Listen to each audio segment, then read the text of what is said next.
Hello students, हमने सारणिक में 4.1 पढ़ ली है, उसके काफी क्वेश्चंस कंप्लीट कर लिए हैं। अब हम 4.1 का लास्ट क्वेश्चन करना चाहते हैं। देखिए वो क्वेश्चन क्या है।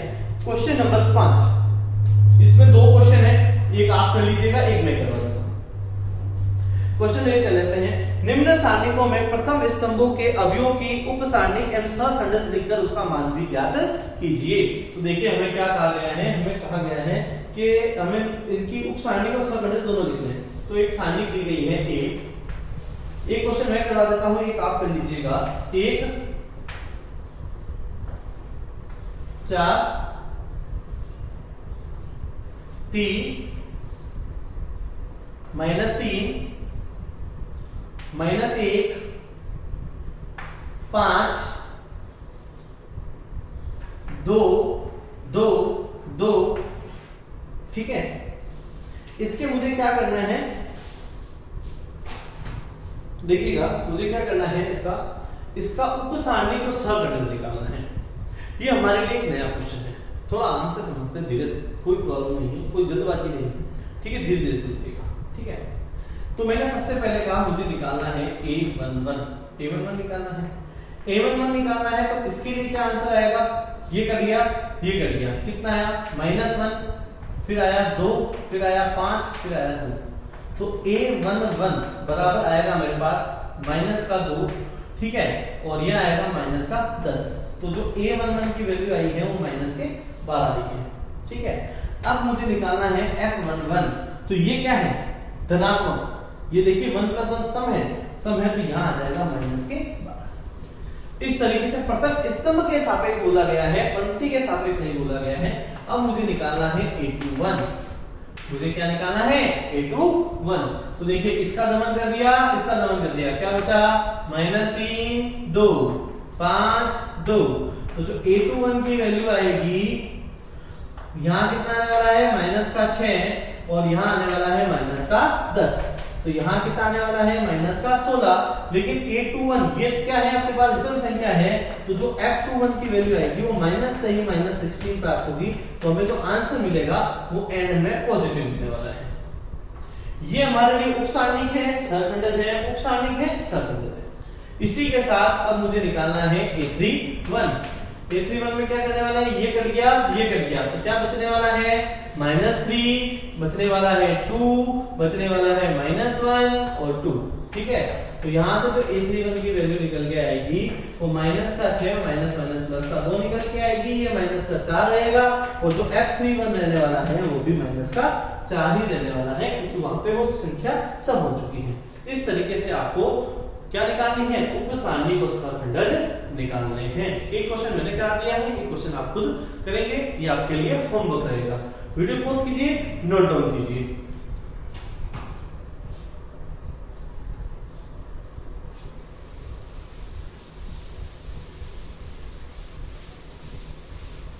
देखिए बच्चों, ऐसी बात है कि आपका 4.1 भी क्या हो चुका है, समाप्त हो चुका है। अगर आप एक हमारे साथ नहीं पढ़ रहे हैं तो आप दिनों दिन पीछे चले जाएंगे। देखिए हमने चैप्टर नंबर 3 करा दिया है, 4.1 कंप्लीट हो गई है, अब हम 4.2 के ऊपर जाएंगे। तो लिखिए, हेडिंग लिखिए आपकी। अब आपके लिए आज की हेडिंग रहेगी सारणिक के गुणधर्म। क्या लिखिए, सारणिक के गुणधर्म। और सबसे पहला लिखिए गुणधर्म नंबर 1। गुणधर्म नंबर 1 लिखना स्टार्ट कीजिए। इसके अंदर यदि किसी सारणिक में समस्त पंक्तियों को स्तंभों में और स्तंभों को पंक्तियों में बदल दिया जाए, समस्त पंक्तियों को स्तंभों में और सभी स्तंभों को पंक्तियों में बदल दिया जाए, तो सारणिक के मान में कोई प्रभाव नहीं होता है। तो सारणिक के मान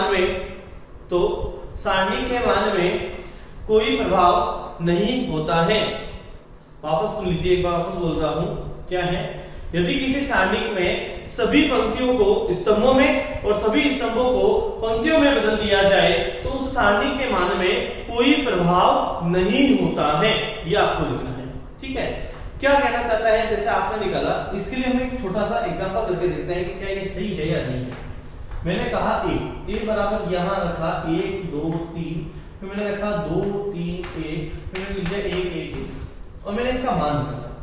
इसका मान हम निकाल सकते हैं, तो मैंने सानी ए का मान निकाला तो क्या आएगा, यहाँ रखा है 1, ठीक है, ये कटा तो यहाँ आया 3 1 1 1, फिर मेरे -2 आया, ठीक है, फिर मैंने ये काट दिया तो फिर मेरा आया 2 1 3 1 है ना, फिर आया मेरा प्लस का 1, ये कट गया तो कितना आया 2 3 3 1, ये अलग है, ठीक है, तो यहाँ 1 आया, यहाँ आया 3 -1 -2 तो है ही है, तो यहाँ 2 -3 प्लस 1 तो है ही है, यहाँ आएगा 2 -9, ठीक है, तो यहाँ आएगा 2 -2 तो है ही है, इसको -1 प्लस आएगा -7, ठीक है, तो 2 प्लस का 2 और यहाँ आएगा -7, तो यहाँ आएगा 4 -7, तो जो आंसर निकल के आया वो क्या निकल के आया, -3 निकल के आया, राइट है। अब मैंने क्या कहा, मैंने ये क्या किया, मैंने अभी तक इस गुणधर्म को समझाया नहीं, मैंने a का मान निकाला, सानिक a का मान निकाला और वो कितना आ रहा है, -3 आ रहा है, इस तरीके से। अब मैंने सभी पंक्तियों को स्तंभों में बदलना है और सभी स्तंभों को पंक्तियों में बदलना है। तो अब जो मेरा सानिक प्राप्त होने वाला है मुझे a, ठीक है, वो से मैं लिख देता हूं, देखिए यहाँ कितना आएगा 1 2 1 आ जाएगा, ये जो पंक्ति है उसे मैंने स्तंभ बदल दिया है, इस पंक्ति की बारी 2 3 और 1 आ जाएगा, फिर इसकी बारी 3 1 और 1 आ जाएगा, सही है। और अब हम इसका मान निकाल के देखते हैं, क्या इसका मान भी यही आता है, चेक करते हैं। तो यहाँ a निकालेंगे तो यहाँ 1 रहेगा, यहाँ जो सानिक निकलने वाली है ये कटा 3 1 1 1 निकलने वाली है, -2 आएगा, ठीक है, ये कट गया तो यहाँ आया 2 1 1 1 आएगा, प्लस का 3 है, ठीक है, प्लस के 3 के हिसाब से यहाँ कौन आने वाला है, 2 3 1 और 1 आने वाला है, तो यहाँ 1 और यहाँ आ जाएगा 3 -1 -2 तो है ही है, तो 2 -1 प्लस 3 तो है ही है, तो यहाँ आएगा 2 -3, ठीक है। तो यहाँ देखिए कितना आएगा, यहाँ आएगा 3 -1 2, ठीक है, -2 है ही है, इंटू कितना जाएगा 1 प्लस 3 इंटू -1 है ही है, तो यहाँ आ जाएगा 2 -2 और -3, ठीक है, तो 2 - 5, तो जब -5 में से 2 चले जाएंगे तो -3 बच जाएगा। तो आपने क्या किया, सभी पंक्तियों को स्तंभों में बदल दिया और सभी स्तंभों को पंक्तियों में बदल दिया और आपने देखा कि सारणी के मान में कोई भी प्रभाव नहीं आया है, यही गुणधर्म होता है। वीडियो पॉज कीजिए, नोट डाउन कीजिए।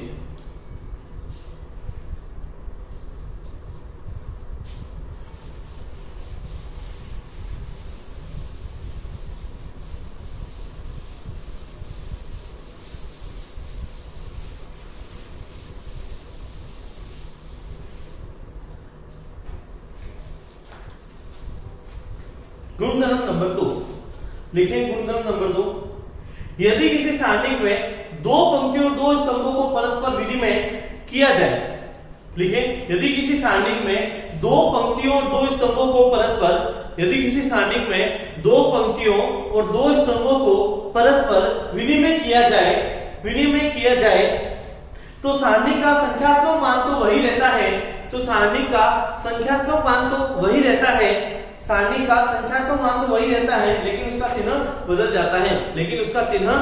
जाता है, एक बार वापस इस सेंटेंस को सुनते हैं और ढंग से सुनते हैं। मैंने क्या बोला है, यदि किसी सारणी में 2 पंक्तियों और 2 स्तंभों को परस्पर विनिमय कर दिया जाए, यानी आपस में बदल दिया जाए, विनिमय का मतलब बदलना होता है, अगर बदल दिया जाता है तो सारणी के संख्यात्मक मान पर कोई प्रभाव नहीं पड़ता है, लेकिन उसके आगे क्या आ जाएगा, ऋणात्मक चिन्ह आ जाता है। इसको समझते हैं कैसे, मैंने उदाहरण दिया, जैसे कि ये मेरा गुणधर्म नंबर 2 है, लिखा मैंने दिया है, अब मैं इसे समझा देता हूं कैसे। मैंने ए उदाहरण दिया,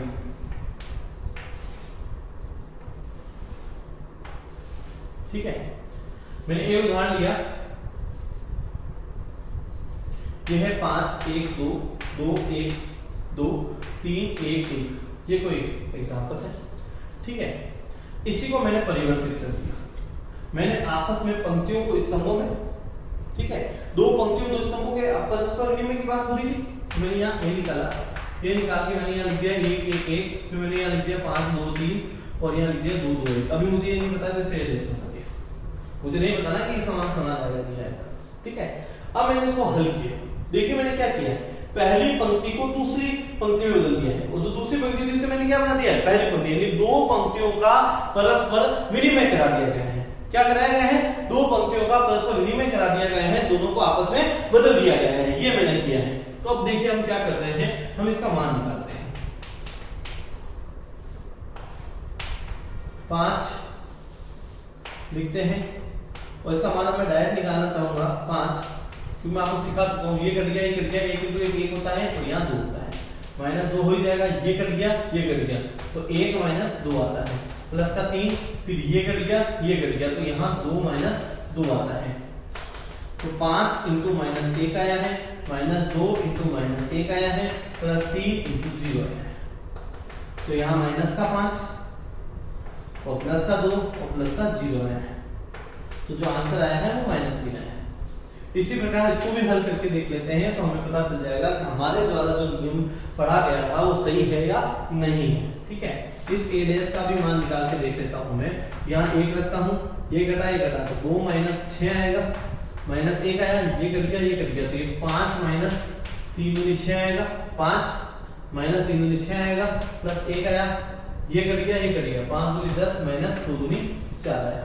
ठीक है, तो यहाँ से माइनस का 4 मिला, यहाँ -1 है, यहाँ माइनस का 1 आएगा, और यहाँ पे प्लस का 6 आएगा। तो आपने देखा माइनस माइनस, ये माइनस कितने हो गए, माइनस का, ये माइनस का 4 तो ही है, माइनस माइनस प्लस का 1 आएगा और प्लस का 6 आएगा, तो -4 प्लस 7 आ रहा है, तो जो आंसर आ रहा है वो 3 आ रहा है। संख्यात्मक मान बराबर आ रहा है। देखिएगा, मैंने जो परिभाषा बोली थी उसे वापस बोल देता हूं, गुणधर्म 2 की परिभाषा। यदि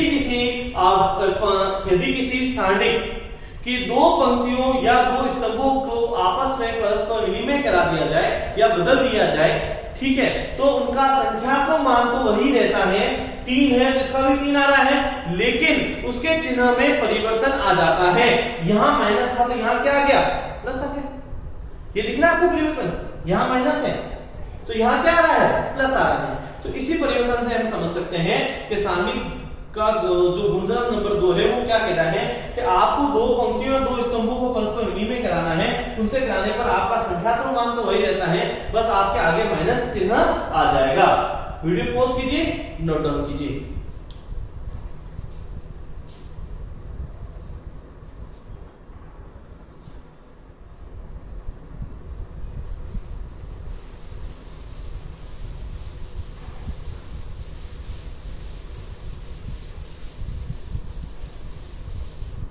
चलिए अगले गुणधर्म पे चलते हैं। गुणधर्म नंबर 3, यदि किसी सारणी में 2 पंक्तियां या 2 स्तंभ परस्पर सर्वसम हो, यदि किसी सारणी में 2 पंक्तियां या 2 स्तंभ परस्पर सर्वसम हो तो उसका मान सदैव 0 होता है। तो उसका मान सदैव 0 होता है। वापस सुनिएगा क्या बोल रहा हूं मैं। यदि किसी सारणिक में 2 पंक्तियां या 2 स्तंभ परस्पर सर्वसम हो, ठीक है, समान हो, सर्वसम का मतलब क्या होना चाहिए, समान हो, तो वो क्या होते हैं अपने पास, उनका जो मान आता है, ठीक है, संख्यात्मक मान आता है, वो सदैव क्या प्राप्त होता है, 0 प्राप्त होता है। जैसे आपने किया 2 2 2 3 3 3 और 1 4 5, आप इसका मान निकालना चाहते हैं। अब आपके पास 2 पंक्तियां 2 या स्तंभ सर्वसम आने चाहिए। 2 पंक्तियां 2 स्तंभ सर्वसम है नहीं, तो इसका मान तो आएगा नहीं। जैसे आपने यहाँ लिख दिया 2 2 2, ऐसे ही आंसर है। यहाँ पे 2 स्तंभ आपके कैसे हैं, सर्वसम है, 2 स्तंभ आपस में कैसे हैं, समान है। तो जब आप इसका मान निकालेंगे तो आपको क्या प्राप्त होगा, 0 प्राप्त होगा। जैसे कैसे 2 लिखा, ये कटा, 5 दूनी 10, ये आया 4 दूनी 8, माइनस का 2 आया, ये कट गया, 5 दूनी 10 माइनस का 8, ठीक है, प्लस 1 आया तो ये आया 2 दूनी 4 माइनस 4, ठीक है, तो ये आएगा 10 माइनस 8 कितना आया, 2 2 दूनी 4, ये आया 10 माइनस 8, ये आया 4, और वो तो 0 है ही है, तो ये कितना आ गया, 0। तो अगर आप देखते हैं यदि आपकी किसी भी सारणी की 2 पंक्तियां या 2 स्तंभ क्या आ जाए, समान आ जाए, सर्वसम आ जाए, तो उसका मान देखते ही क्या लिख देना चाहिए, 0 लिख देना चाहिए। और इसे हमने सिद्ध भी कर लिया है। वीडियो पॉज कीजिए, नोट डाउन कीजिए।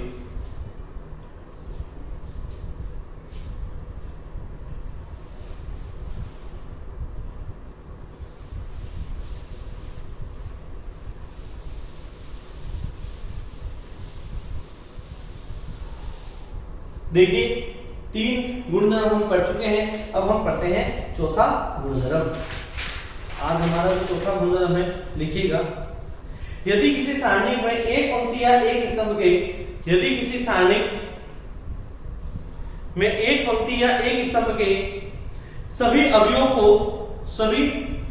को किसी अशून्य संख्या से गुणा कर दिया जाए, सभी अवयवों को किसी अशून्य संख्या से गुणा कर दिया जाए, तो प्राप्त सारणी का मान मूल सारणी के मान तथा संख्या के गुणनफल के बराबर होता है, गुणनफल के बराबर होता है। देखिए क्या कह रहा है, आपने क्या किया कि एक सारणी के लिए, ठीक है, आप जैसे मैं गुणधर्म नंबर 4 को भी आपको अच्छे से समझा देता हूं कि गुणधर्म नंबर 4 में क्या कह रहा है। गुणधर्म 4 का उदाहरण ले लेते हैं, जैसे आपने ए लिया,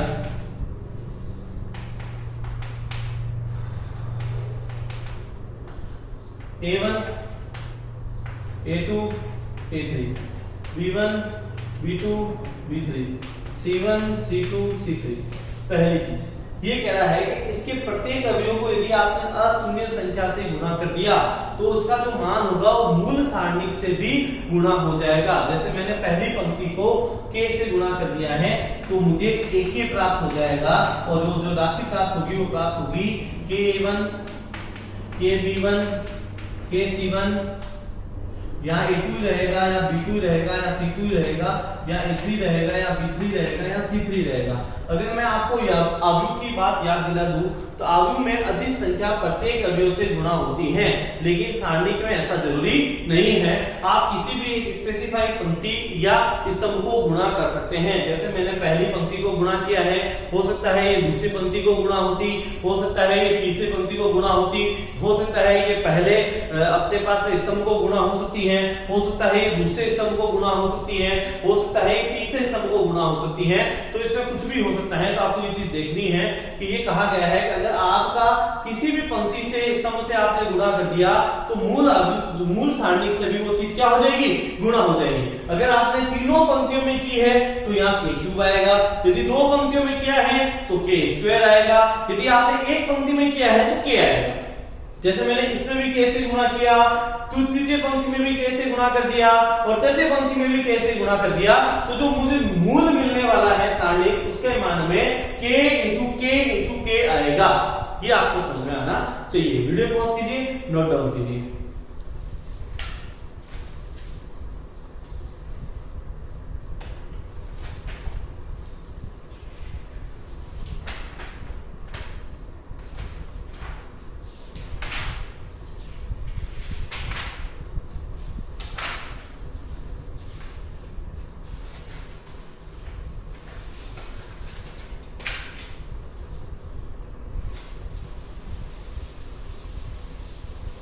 देखिए आज हमने इसके 4 गुणधर्म पढ़ लिए हैं।